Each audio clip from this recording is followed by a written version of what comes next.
Assalamualaikum warahmatullahi wabarakatuh. Alhamdulillahi rabbil alamin. Wassalatu wassalamu ala asrafil mursalin Sayyidina Muhammad wa ala alihi wa sahbihi ajma'in. Amma ba'du. Rabbis rahli sadri wa yassirli amri wahlul uqdatam min lisani yafqahu qawli. Baiklah, kali ini kita akan membahas ayat 94 dari surat An-Nisa. Adapun terjemahan dari surat An-Nisa ayat 94 adalah sebagai berikut. Artinya, wahai orang-orang yang beriman, bila kamu pergi berperang di jalan Allah, maka telitilah, carilah keterangan, dan janganlah kamu mengatakan kepada orang yang mengucapkan salam padamu, kamu bukan seorang yang beriman, lalu kamu membunuhnya. Dengan maksud mencari harta benda kehidupan dunia. Padahal di sisi Allah ada harta yang banyak. Begitu jugalah keadaan kamu dahulu. Lalu Allah memberikan nikmatnya kepadamu. Maka telitilah. Sungguh Allah maha teliti terhadap apa yang kamu kerjakan. Dulur-dulur seiman, berkaitan dengan ayat 94 surat An-Nisa tersebut, Imam Ahmad rahimahullah meriwayatkan dari Ibnu Abbas radhiyallahu anhuma, dia berkata, ada seseorang dari Bani Sulaim berjalan melewati sekelompok orang dari kalangan sahabat Nabi SAW sambil mengembalakan kambing-kambing miliknya. Lalu orang itu mengucapkan salam kepada mereka. Maka mereka berkata, tidaklah orang itu mengucapkan salam kepada kita, melainkan hanya untuk menyelamatkan diri dari kita. Maka mereka segera menyerang dan membunuhnya, lalu membawakan kambing-kambingnya kepada Nabi SAW. Lalu turunlah ayat tersebut. Hai orang-orang yang beriman, bila kamu pergi berperang di jalan Allah, maka telitilah, dan janganlah kamu mengatakan kepada orang yang mengucapkan salam kepadamu, kamu bukan seorang mukmin. Lalu kamu membunuhnya dengan maksud mencari harta benda kehidupan di dunia. Karena di sisi Allah ada harta yang banyak. Ini adalah terjemahan ayat yang telah kita bacakan tadi, yaitu ayat 94 dari surat An-Nisa. Hadis tersebut yang telah kita bacakan tadi itu diriwayatkan oleh At-Tirmizi rahimahullah. Dan dia berkata, hadisnya hasan sahih. Juga diriwayatkan oleh Al-Hakim rahimahullah, dan dia berkata isnad hadis itu sahih. Namun Al-Bukhari dan Muslim tidak meriwayatkannya. Ibnu Jarir rahimahullah juga meriwayatkannya. Adapun Imam Ahmad rahimahullah meriwayatkan dari Abdullah bin Abu Hadrat radhiyallahu anhu. Dia berkata, Nabi SAW pernah mengutus kami ke kabilah Idham. Maka aku pun berangkat bersama sekelompok orang dari kalangan kaum muslimin. Di antaranya mereka ada Abu Qatadah Al-Haris bin Rib'i dan Muhallim bin Jasamah bin Qais radhiyallahu anhuma. Kami pun terus berjalan sampai ketika kami tiba di lembah kabilah Idham. Amir bin Al-Atsbad Al-Asja'i berjalan melintasi kami di atas tunggangan miliknya, sambil membawa sedikit barang dan minuman terbuat dari susu. Ketika dia berjalan melintasi kami, dia mengucapkan salam kepada kami, namun kami tidak membalas salamnya. Lalu Muhallim bin Jasamah menyerangnya hingga membunuhnya lantaran suatu sebab yang terjadi di antara mereka berdua. Lalu dia pun mengambil unta dan barang-barangnya. Ketika kami datang menghadap Rasulullah SAW dan mengabarkan berita itu kepada beliau, turunlah ayat yang berkaitan dengan kami tersebut, yaitu ayat yang artinya, hai orang-orang yang beriman, bila kamu pergi berperang di jalan Allah, maka telitilah, dan janganlah kamu mengatakan kepada orang yang mengucapkan salam kepadamu, kamu bukan seorang mukmin, lalu kamu membunuhnya dengan maksud mencari harta benda kehidupan di dunia. Karena di sisi Allah ada harta yang banyak. Begitu jugalah keadaan kamu dahulu. Lalu Allah menganugerahkan nikmatnya ke atas kamu. Maka telitilah. Sesungguhnya Allah maha mengetahui apa yang kamu kerjakan. Ini adalah terjemahan dari ayat 94 surat An-Nisa. Adapun hadis tersebut hanya diriwayatkan oleh Ahmad rahimahullah.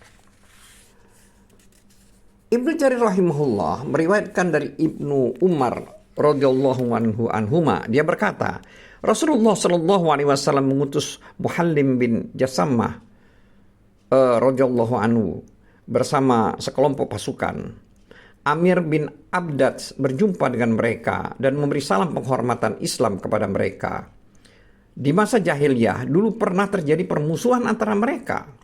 Maka Muhallim pun melemparnya dengan anak panah hingga membunuhnya. Maka berita itu pun sampai kepada Rasulullah Shallallahu Alaihi Wasallam. Lalu Uyainah dan Al-Aqra berkomentar tentangnya. Al-Aqra berkata, wahai Rasulullah, berbahagialah hari ini dan marahkan esok hari. Uyainah berkata, demi Allah, tidak demikian. Sampai istri-istrinya merasa kehilangannya seperti dirasakan oleh istri-istriku. Lalu Muhallim datang dengan memakai 2 baju burdah. Lalu dia pun duduk di hadapan Rasulullah SAW agar beliau mau memohonkan ampun untuknya. Maka Rasulullah SAW bersabda kepadanya, semoga Allah tidak memberikan ampunan kepadamu. Lalu dia pun bangun sambil mengusap air matanya dengan 2 baju burdahnya. Belum sempat berlalu malam ke-7 hingga dia pun meninggal. Maka para sahabat menguburnya, namun bumi menolak untuk menerimanya. Maka mereka pun datang kepada Nabi SAW dan menceritakan hal tersebut kepada beliau. Maka beliau bersabda, sesungguhnya bumi ini dapat menerima orang yang lebih jahat dari teman kalian itu. Akan tetapi Allah bermaksud memberikan pelajaran kepada kalian. Lalu mereka pun melemparkan jenazahnya di celah-celah bukit, lalu menimbunnya dengan bebatuan. Lalu turunlah ayat, hai orang-orang yang beriman, apabila kamu pergi berperang di jalan Allah, maka telitilah dan janganlah kamu mengatakan kepada orang yang mengucapkan salam kepadamu, kamu bukan orang mukmin, lalu kamu membunuhnya dengan maksud mencari harta benda kehidupan di dunia, karena di sisi Allah ada harta yang banyak.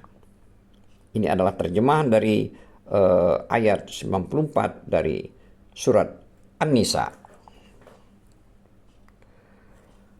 Al-Bazzar rahimahullah telah meriwayatkan dari Ibnu Abbas radhiyallahu anhuma. Dia berkata, Nabi Shallallahu Alaihi Wasallam pernah mengutus kelompok pasukan kecil. Di dalamnya ada Al-Miqdad bin Al-Awswad radhiyallahu anhu. Ketika pasukan itu mendatangi kaum yang dituju, mereka mendapatkan kaum tersebut telah pergi berpencar. Namun ada seorang yang memiliki banyak harta menetap dan tidak beranjak pergi.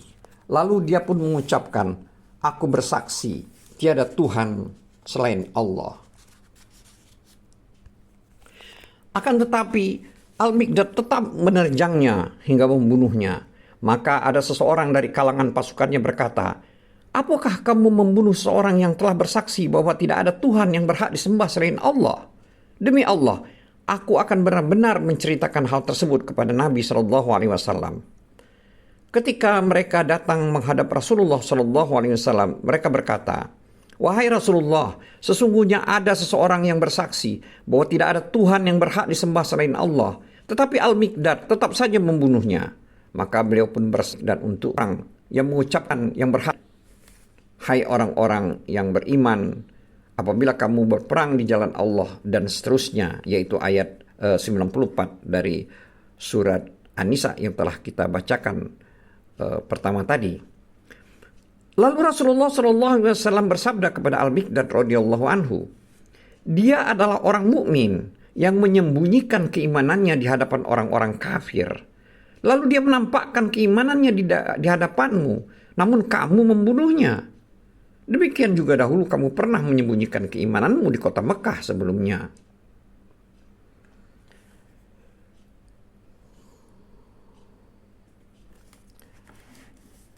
Dulur-dulur iman, adapun firman Allah yang artinya karena di sisi Allah ada harta yang banyak.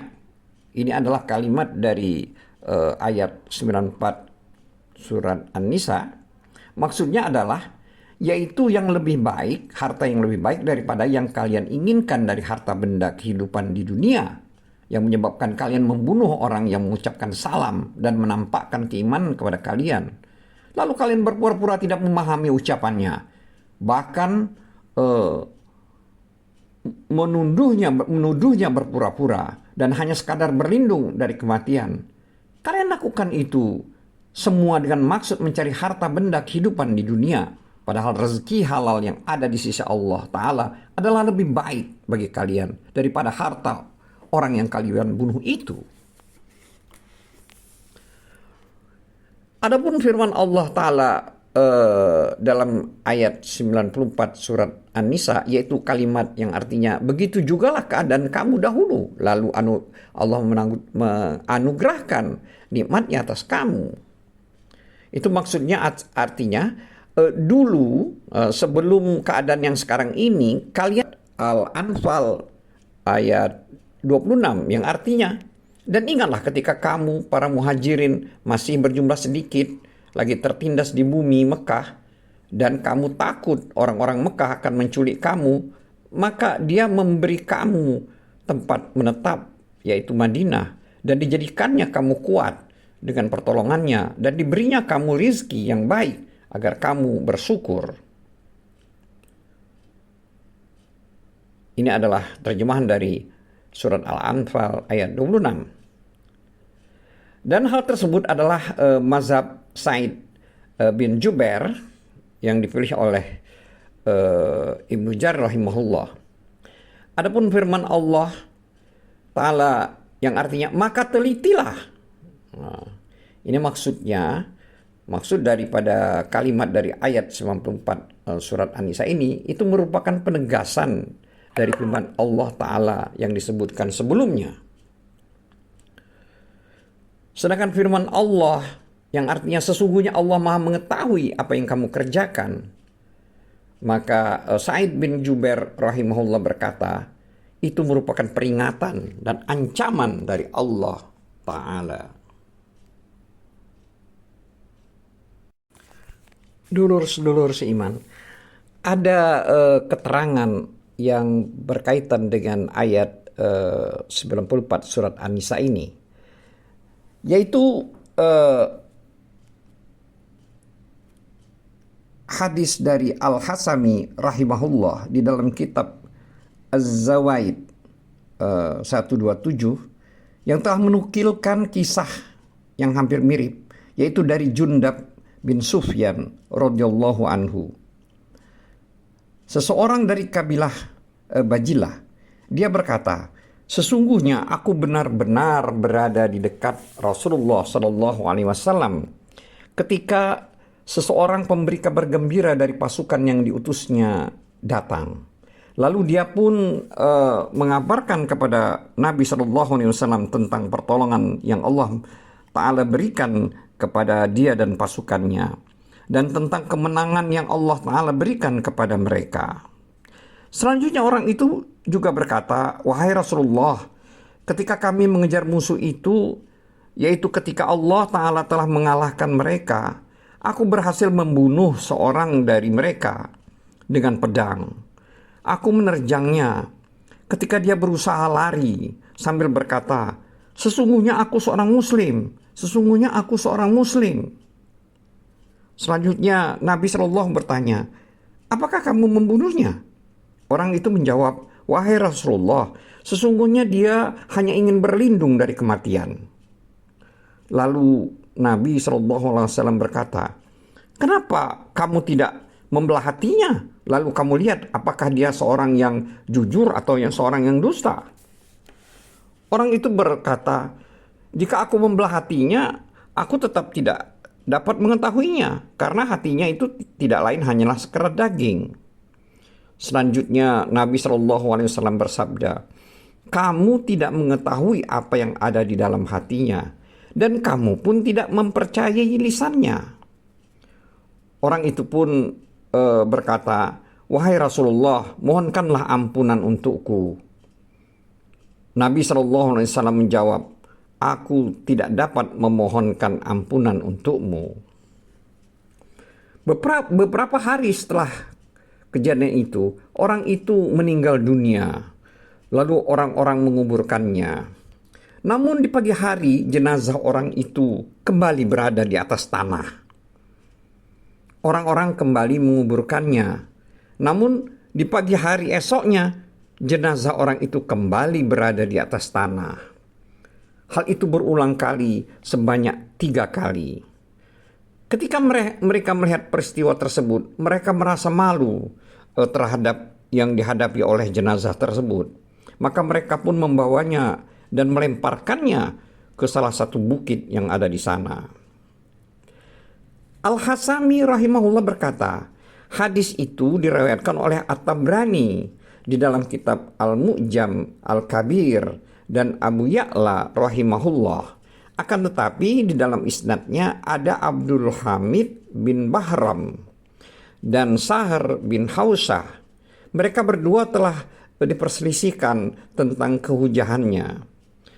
Aku dalam hal ini penulis Ahmad Syakir berkata mereka berdua adalah sikoh. Al-Hasami rahimahullah itu juga berkata, aku berkata hadis itu tercantum dalam kitab As-Sahih secara ringkas. Aku dalam hal ini penulis berkata dia mengisyaratkan kepada peristiwa lain yang diriwayatkan oleh Muslim rahimahullah dan hadis Jundab juga. Akan tetapi peristiwa tersebut, dalam hal ini Jundab menyangka bahwa itu terjadi pada Usamah bin Zaid radhiyallahu anhu dan dia tidak menyebutkan kematian orang tersebut. Adapun kisah itu yaitu berasal dari riwayat Ibnu Umar dan riwayat Jundab yang di dalamnya disebutkan tentang kematian si pembunuh dan penolakan bumi terhadapnya. Maka Ibnu Majah rahimahullah dalam nomor hadis 3930 telah meriwayatkan yang semisal dari hadis Imran bin Husain radhiyallahu anhu dengan 2 isnad yang sahih. Jadi kisah tersebut menjadi kuat karena beberapa jalan yang berbeda, yang sebagiannya menguatkan sebagian yang lain. Wallahu a'lam bissawab. Wabillahi taufiq wal hidayah. Wassalamualaikum warahmatullahi wabarakatuh.